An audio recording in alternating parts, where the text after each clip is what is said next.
मित्रांनो, पुनश्च एकदा मराठी गुरुजी या यूट्यूब चॅनलवरती आपल्या सर्वांचं मनपूर्वक स्वागत आहे.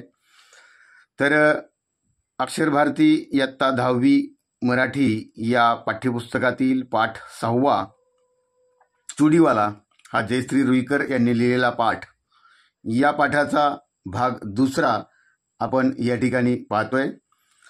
मित्रांनो, चॅनलला अजून सबस्क्राईब केलं नसेल किंवा चॅनलवरती तुम्ही नवीन आलेला असाल तर चॅनलला सबस्क्राईब करायला विसरू नका. तर बघा, पुढं आपण पाठीमागच्या पहिल्या भागामध्ये पाहिलं होतं की त्या ठिकाणी अब्दुल हा ज्येष्ठ महिन्यातल्या पौर्णिमेला आणि मकर संक्रांतीला हा दाजीसाहेब पटवर्धन यांनी उभारलेल्या तपोवनामध्ये तो अब्दुल मिया बांगड्या भरण्यासाठी त्या ठिकाणी खास जात असे. तर बघा, आता या पुढच्या 20 नंबर पेजवरती आपण आहोत आणि या ठिकाणी बघा, रघुभाईंना चिठ्ठी मोठ्यानं वाचली. चिठ्ठीतला मजकूर ऐकून अब्दुल आणि शन्नू यांना खूपच आनंद झाला. तपोवनात होणाऱ्या संमेलनाच्या प्रसंगी अब्दुलचा खास सत्कार होणार होता आणि त्यासाठी पत्र पाठवून दाजीसाहेबांनी त्याला निमंत्रण दिलं होतं. बघा, निमंत्रण म्हणजेच आमंत्रित केलं होतं, बोलवलं होतं, इन्व्हाइट केलं होतं. कशासाठी? तर तपोवनामध्ये एक मोठा कार्यक्रम, एक संमेलन होणार होतं आणि या चिठ्ठीतला मजकूर ज्यावेळेस रघुभाईयानं वाचून दाखविला त्यावेळेस फक्त अब्दुल्लाच नाही तर त्याच्या असणाऱ्या पत्नीला देखील खूप आनंद झाला होता, कारण खास पत्र देऊन दाजीसाहेबांनी त्याला कार्यक्रमामध्ये बोलवलं होतं. 2 दिवसांनी सत्कार समारंभ होता. कधीही लाभणार नाही असं सत्काराचं भाग्य त्याच्या वाट्याला आलं होतं. बघा, वाट्याला येणे म्हणजे त्याच्या नशिबात आलं होतं. असं भाग्य, असं नशीब त्याला कधीही मिळणार नव्हतं. असा योग त्याचा त्या ठिकाणी आलेला होता. पत्र आल्यापासून तो त्याच आनंदात होता. त्याचा आनंद म्हणजे त्याचा खूप आनंद त्याला झाला होता.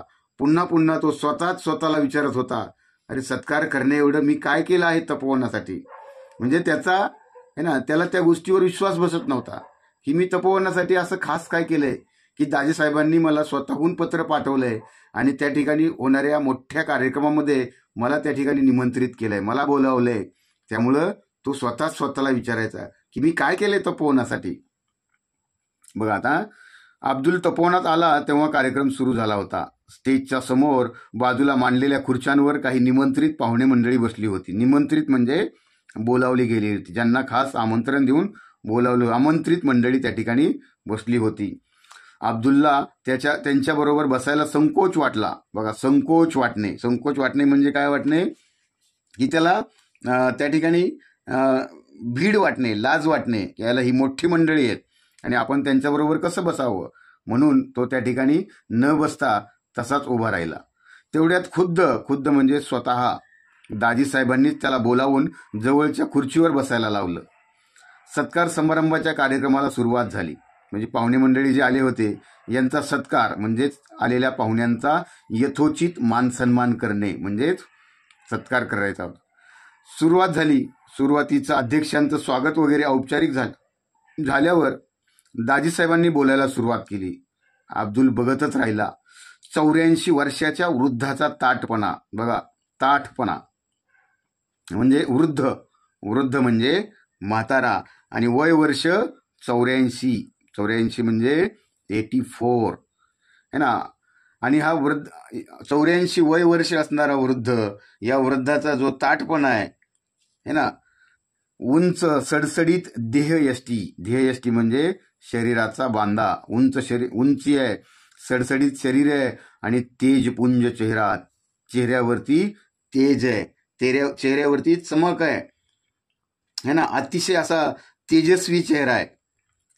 गौरवर्ण, बघा, वर्ण म्हणजे रंग, गौरवर्ण, पांढरे स्वच्छ धोतर. बघा, धोतर हे काय, पूर्वीच्या काळामधले जे वयस्कर लोक होते, वृद्ध लोक होते, हे धोतर परिधान करायचे. म्हणजे एक परिधान करण्यासाठी, घालण्यासाठी असणारे एक वस्त्र, याला धोतर म्हणतात. त्यावर बंद गळ्याचा कोट आणि डोक्याला केसरी फेटा. केसरी म्हणजेच है ना भगव्या रंगाचा फेटा ज्याला साफा म्हणतात काही ठिकाणी है ना. या वयातही आवाजातला खणखणीतपणा आणि बोलण्यातली ऐट यामुळं अब्दुल भारावून बघत राहिला. ऐट म्हणजे तोरा, ऐट म्हणजे रुबाब. गोरा रंग आहे, पांढरे स्वच्छ धोतर आहे, गळ्यामध्ये बंद गळ्याचा कोट आहे आणि डोक्याला केसरी फेटा आहे, सडसडीत बांधा आहे आणि 84 वर्षाचा वृद्ध आहे, तरी सुद्धा त्याचा ताठपणा आहे. आणि हे दाजीसाहेब बोलत असताना अब्दुल मात्र है ना भारावून गेला. भारावून जाणे म्हणजे अब्दुल प्रभावित झाला. दाजीसाहेबांकडे हे बघून, त्यांच्या बोलण्यातला आवाजामध्ये जो खणखणीतपणा होता तो बघून, ते दृश्य पाहून अब्दुल मात्र प्रभावित झालाय. दाजीसाहेब बोलत होते. बघा पुढं आपण बघा, रामानं सेतुबंधन केलं. राम म्हणजे कोण हे है ना, रामायणातला संदर्भ या ठिकाणी सेतुबंधन म्हणजे सेतुबंधन केलं. बंधन म्हणजे बांधला, सेतू म्हणजेच त्या ठिकाणी है ना लंकेमध्ये जाण्यासाठी प्रभू श्रीरामांनी है ना माकडांच्या हातून त्या ठिकाणी समुद्रात बांधलेला जो दगडी मार्ग आहे त्याला सेतू म्हणतात. है ना, हा संदर्भ रामायणामधला घेतलेला आहे. म्हणजे या ठिकाणी दाजीसाहेब पटवर्धन उदाहरण देत आहेत. पण त्यासाठी अनेकांचा हातभार लागला. हातभार लागणे, मदत मिळणे. अगदी लहानशी खार, खार बघा हा एक पक्षी आहे, तुम्ही सॉरी पक्षी नाही, हा एक प्राणी आहे जे झाडावरती वगैरे तुम्ही बघताय, खारुताई म्हणतात.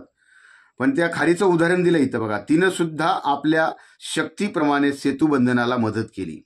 हे ना, एक छोटीशीच खार आहे, पण तिनं सुद्धा हे प्रभू श्रीरामांनी जे सेतू बांधला लंकेत जाण्यासाठी, तर त्या खारीनं सुद्धा आपल्या शक्तीप्रमाणे म्हणजेच आपल्या ताकदीप्रमाणे या सेतुबंधनाला मदत केली.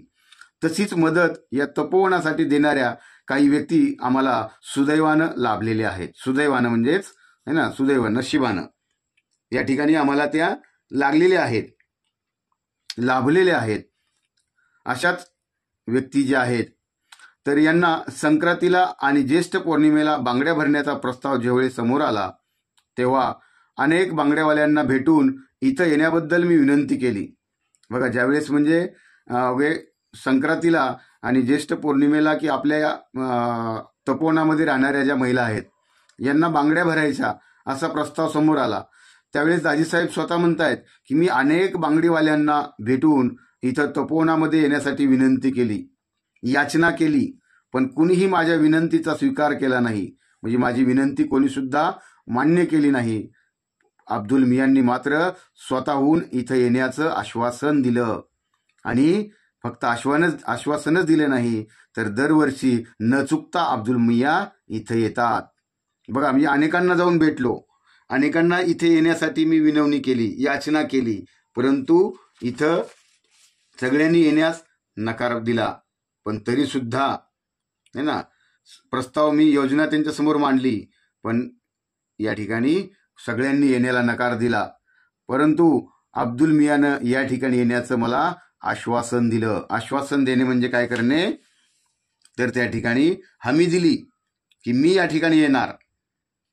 आणि फक्त हमीच दिली नाही, तर दरवर्षी न चुकता अब्दुल मियां इथे येतात. येथील भगिनींच्या जीवनात आनंदाचा वर्षाव करतात. म्हणजे त्यांच्या जीवनामध्ये आनंदाचा वर्षाव करतात. वर्षातले 2 दिवस तपोवनात अतिशय आनंदाचे आणि उत्साहाचे असतात. ते फक्त कोणामुळे? अब्दुल मियामुळे. बघा, वर्षातले 2 दिवस तपोवनात अतिशय आनंदाचे आणि उत्साहाचे असतात. कुठल्याही मोबदल्याची अपेक्षा न करता. बघा, मोबदला म्हणजे आपण एखादं काम करतो आणि त्या कामाच्या बदल्यात आपल्याला जे मिळणारी रक्कम आहे ना, त्याला मोबदला म्हणायचं. तर या मोबदल्याची अपेक्षा न करता अब्दुल मियां न बोलावता दरवर्षी येतात. तपोवनातील स्त्रिया, मुलीबाळी त्यांच्या येण्याकडे डोळे लावून बसलेले असतात. बघा, डोळे लावून बसणे म्हणजेच आतुरतेने वाट पाहणे. अब्दुल मियाचं हे समाजकार्य, ही मानवसेवा खरोखर फार मोठी आहे, अनमोल आहे. म्हणजे अनमोल, जिचं कोणतंही मोल नाही. मोल म्हणजे किंमत. असं अनमोल त्यांची मानवसेवा आहे, असं अनमोल त्यांचं समाजकार्य आहे, ज्याची कोणतीच किंमत केली जाऊ शकत नाही. आणि म्हणूनच आज त्यांचा सत्कार करण्याचं ठरवलं आहे. तेव्हा त्या सत्काराचा अब्दुल मियांनी स्वीकार करावा अशी त्यांना विनंती केलेली आहे. अब्दुल स्टेजवर चढला. दाजीसाहेबांनी फुलांचा गुच्छ, बघा गुच्छ म्हणजे एक एक फूल असे एकत्र बांधलेली असतात, त्याला म्हणायचं गुच्छ है ना, ज्याला आपण पुष्पगुच्छ म्हणतो. पुष्प म्हणजेच फूल. मग तो फुलांचा गुच्छ आणि तपोवनातील लोकांनी तयार केलेली सुंदर अशी फुलदाणी. फुलदाणी म्हणजेच ज्याच्यामध्ये आपण फुलं एकत्र ठेवण्यासाठी मातीपासून बनवलेलं जे भांडं आहे त्याला फुलदाणी म्हणतात. ती त्याला दिली. टाळ्यांचा कडकडाट झाला. अब्दुल अतिशय भारावून गेला. बघा, त्याने चटकन दाजीसाहेबांच्या पायांना स्पर्श केला. बघा, भारावून गेला म्हणजे प्रभावित झाला आणि त्यानं पटकन लगेच ताबडतोब दाजीसाहेबांच्या पायांना स्पर्श केला, म्हणजे त्यांचं त्यांनी दर्शन घेतलं. बराच उशीर झाला होता. अमरावतीहून आलेली निमंत्रित मंडळी मोटारीतून जाणार होती. दाजीसाहेबांनी अब्दुल्लाला त्यात बसवलं. म्हणजे तपोवनामध्ये असणाऱ्या कार्यक्रमासाठी आलेली जी निमंत्रित मंडळी होती ती मोटारीतून आलेली होती. मोटारी म्हणजेच मोटरगाडी, म्हणजे चारचाकी गाडी, 4 व्हीलरमधून आलेली होती आणि त्याच गाडीमध्ये दाजीसाहेबांनी अब्दुल्लाला बसवलं. मोटार धावत होती. अब्दुल विचार करत होता, आज शन्नूला आणायला हवं होतं. तिचा गुस्सा म्हणजेच राग तरी कमी झाला असता. आकाशात अष्टमीचा चंद्र हसत होता. आकाश मेघरहित निळ्या नितळाईने नटलं होतं. बघा, मेघरहित, मेघ म्हणजे ढग आणि रहित म्हणजे शिवाय, म्हणजे आकाशामध्ये ढग नव्हते. मेघरहित म्हणजेच ढगांशिवाय. आणि बघा या ठिकाणी काय म्हटलंय, अष्टमीचा चंद्र है ना. अष्टमी जसं म्हणतो ना आपण पंचमी, सप्तमी, षष्टी, पंचमी, षष्टी, सप्तमी, अष्टमी, म्हणजे हा अष्टमी म्हणजे 8वा दिवस. पण कधीचा, शुक्ल पक्षामधला है ना, चंद्राची जी 8वी कला आहे. आणि नवमी त्याच्यानंतरचा दुसरा दिवस. मग त्या ठिकाणी अष्टमीचा दिवस होता. आकाशामध्ये चंद्र हसत होता. आकाश मेघरहित ढगांशिवाय निळ्या नितळाईनं नटलं होतं. बघा, नटलं होतं म्हणजे काय झालं होतं है ना, सजलं होतं, जसं शृंगार केला होता. आणि निळी नितळाई होती. नितळाई म्हणजेच स्वच्छ होतं, मेघरहित होतं. वातावरण अंतर्बाह्य, अंतर्बाह्य म्हणजे आतून बाहेरून प्रसन्न वाटत होतं. आतून बाहेरून म्हणजे बघा बाहेरचं जे दृश्य आहे, मेघरहित आकाश आहे, आकाशामध्ये अष्टमीचा चंद्र हसतोय, आकाश नितळाईनं नटलंय, सजलंय, म्हणजे स्वच्छ आहे, निरभ्र आहे. त्यामुळं तो बाहेरचं प्रसन्न करणारं वातावरण आणि अब्दुलच्या अंतर्मनाला झालेला आनंद, त्यामुळं म्हटलं या ठिकाणी वातावरण अंतर्बाह्य प्रसन्न वाटत होतं. अंबादेवीच्या चौकात मोटार थांबली. अंबादेवी आता या ठिकाणी अमरावतीमध्ये असणारा एक स्टॉप आहे ज्या ठिकाणी बसेस थांबतात. अब्दुल खाली उतरला, घरी आला. अब्दुल येताच शन्नू उठली. थाळीत चपाती आणि वांग्याची भाजी घेऊन तिनं थाळी अब्दुल समोर ठेवली आणि अब्दुल एखाद्या अपराध्यासारखा, अपराधी म्हणजे गुन्हेगार, या अपराध्यासारखा मान घालून जेवू लागला. बघा, तू नहीं खाएगी, नहीं, जी नहीं चाहता खाने को. बघा, मग अब्दुलनं खाली मान घालून बिचारा जेवू लागला एखाद्या गुन्हेगारासारखा. आणि त्यानं आपल्या पत्नीला विचारलं, तू नहीं खाएगी, नहीं, जी नहीं चाहता खाने को, माझं मन जेवायला करत नाहीये. अनवर जेवला. त्यानं पुन्हा प्रश्न विचारला. जेवला, पण खिम्म्यासाठी हट्ट धरून बसला होता. बघा, हट्ट धरणे म्हणजे वारंवार त्याच गोष्टीची मागणी करणे. बघा, आता हे खिम्मा काय आहे? खिम्मा तुम्हाला तर सगळ्यांना माहिती आहे. खिम्मा म्हणजे है ना, मटणाचा जो बारीक कूट केलेला असतो त्याला खिम्मा असं म्हणतात. बघा, अब्दुलच्या हातातला घास हातातच राहिला. घास म्हणजे या ठिकाणी है ना, आपण जो ताटामध्ये जेवण करताना पोळी असेल किंवा भाकरी असेल त्याचा एक जो तुकडा मोडून घेतो त्याला घास म्हणतात. तो हातातला हातातच राहिला. एकाएकी म्हणजेच अचानक जेवणावरची इच्छाच मरून गेली. बघा, म्हणजे जेवण इच्छा म्हणजेच जेवण करण्याची इच्छा निघून जाणे. तोंडात घास घोळू लागला. म्हणजे तोंडात घास म्हणजे तोंडातल्या तोंडातच तो घास फिरू लागला. कितीदा सांगितलंय हा धंदा सोडून दुसरा धंदा सुरू करा, पण बघा म्हणजे अब्दुल जो करत असलेला व्यवसाय आहे बांगड्यांचा, त्या व्यवसायावरून एवढी काही कमाई होत नसेल. त्यामुळं त्यांची असणारी पत्नी त्यांना अब्दुलला बोलते की किती वेळा सांगितलंय, कितीदा म्हणजे कित्येक वेळा सांगितलंय की हा धंदा म्हणजेच हा व्यवसाय सोडून द्या, दुसरा करा. पण शन्नूचं पुढचं बोलणं अब्दुलने ऐकलंच नाही. तो चटकन उठला, हात धुवून अनवरच्या शेजारी जाऊन पडला. म्हणजे त्या ठिकाणी जाऊन झोपला. शन्नूचं बोलणं, त्यातला शब्द न शब्द त्याला पाठ होता. शब्द न शब्द म्हणजे प्रत्येक शब्द त्याला माहिती होता, कारण वारंवार अब्दुलची असणारी पत्नी त्याला सांगायची, त्याला बोलायची, म्हणायची की हा धंदा सोडून दुसरा धंदा सुरू करा. कितीदा तरी तेच तेच बोलणं ऐकून झालं होतं.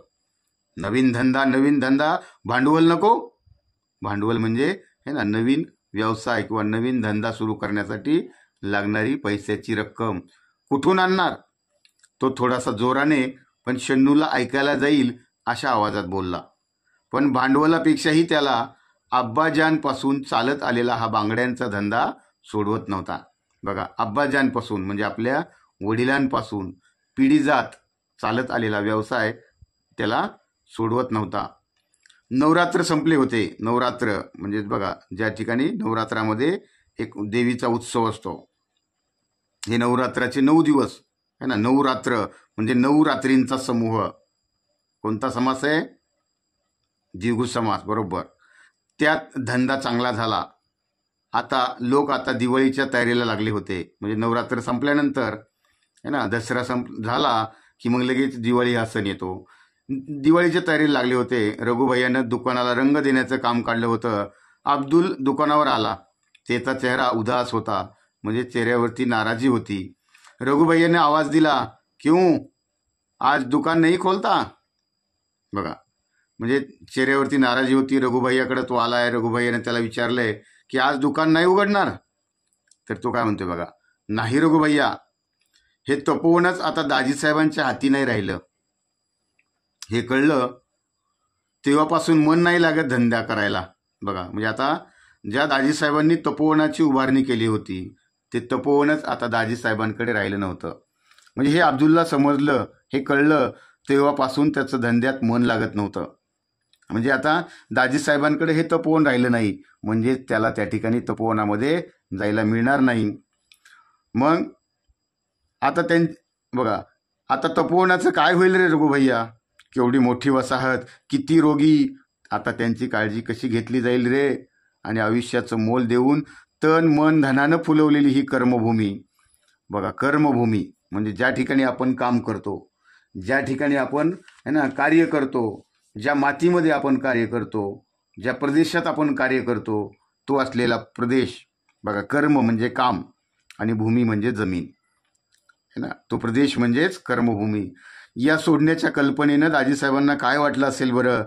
अब्दुल विलक्षण हळवा झाला है ना. म्हणजेच एकतर तो दाजीसाहेबांकडं ते तपोवन राहिलं नाही म्हणून तो हळवा झाला. त्याचं मन मृदू झालं, मन कोमल झालं. देवळातल्या पहारेकऱ्याने 2 टोले दिले. शन्नू घोरत होती. बघा, आता रात्रीची वेळ आहे. अब्दुल घरी आलेला आहे, नाराज आहे.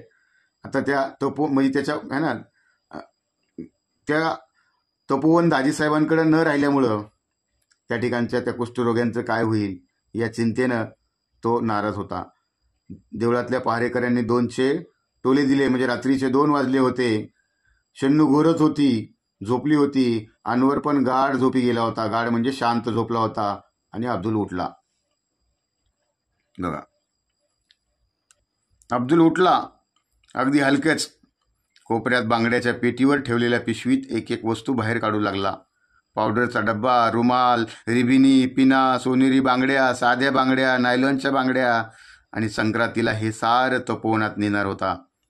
बघा, म्हणजे अब्दुलला रात्रभर त्या ठिकाणी झोप येत नव्हती. त्यानं तो उठलाय आणि ज्या पेटीमध्ये, ज्या पिशवीमध्ये त्याने या सगळ्या वस्तू भरलेल्या होत्या आणि तो आता है ना संक्रांतीला हे सगळं तो तपोवनामध्ये घेऊन जाणार होता. त्याच्यामध्ये हे पावडरचा डब्बा होता, रुमाल होता, रिबिनी होत्या, पिना होत्या, सोनेरी रंगाच्या बांगड्या होत्या, साध्या बांगड्या होत्या, नायलॉनच्या बांगड्या होत्या. आणि याच्याकडं तो पाहत राहिला. तिथे चुडीवाला म्हणून स्त्रिया, मुलीबाळी धावत धावत त्याच्याजवळ जमणार होत्या. काही काळ तरी हे सगळं विसरून हसणार होत्या. आणि त्यांचं हसू बघून अब्दुल मनोमन म्हणजे मनातल्या मनात सुखावणार होता. म्हणजे बघा, दुसऱ्याच्या चेहऱ्यावरचं सुख पाहून त्याच्यामध्ये सुख मानणारा व्यक्ती म्हणजे अब्दुल होता. पण आता हे सारं संपलं होतं. स्वतःसाठी सारेच जगतात, पण दुसऱ्यासाठी जगण्यातला आनंद है ना, त्या आनंदाचं सुख वर्षातून फक्त दोनदाच अब्दुल अनुभवायचा.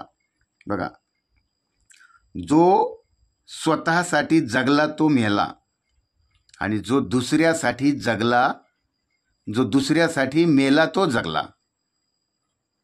म्हणजे म्हणूनच अशा थोर व्यक्तींची, अशा थोर महान व्यक्तींची नावं आपण पाठीमागे जगतो, कारण ते मरतात लोकांसाठी, मरतात समाजासाठी, म्हणून त्यांची नावं आपण आज पाठीमागे घेतो.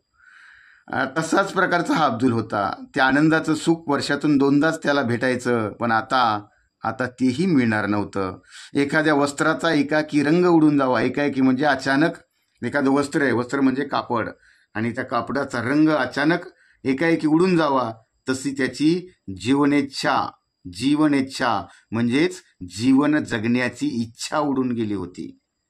जगणं निरर्थक झालं होतं, जगण्यात काहीही अर्थ राहिला नव्हता, अशी त्याची अवस्था झाली होती. कारण आता तो तपोवनामध्ये जाऊ शकणार नव्हता. त्या साऱ्या वस्तूंकडे बघता बघता अब्दुलचे डोळे पाण्याने काठोकाठ भरून आले. बघा, म्हणजे त्याला रडू येऊ लागलं होतं. त्यात तपोवनाचा परिसर विरघळत होता. हळूहळू रात्र उतरणीला लागली होती. उतरणीला म्हणजेच रात्र संपू लागली होती. तर मित्रांनो, बघा, अशा प्रकारे अब्दुल मिया असणारा एक चुडीवाला, एक सामाजिक बांधिलकीच्या नात्यानं तो कुष्ठरोगी स्त्रियांना आणि मुलींना बांगड्या भरायला जात असे. त्याची असणारी संवेदनशील वृत्ती, या वृत्तीचं हृदयस्पर्शी व्यक्तिचित्र या पाठामध्ये लेखिकेनं वर्णन केलेलं आहे. आणि असा हा पाठ या ठिकाणी संपलेला आहे. मित्रांनो, कमेंट करून नक्की कळवा की व्हिडिओ कसा वाटला. आणि आतापर्यंत तुम्ही सबस्क्राईब केलं नसेल चॅनलला, तर मित्रांनो नक्की सबस्क्राईब करा. धन्यवाद.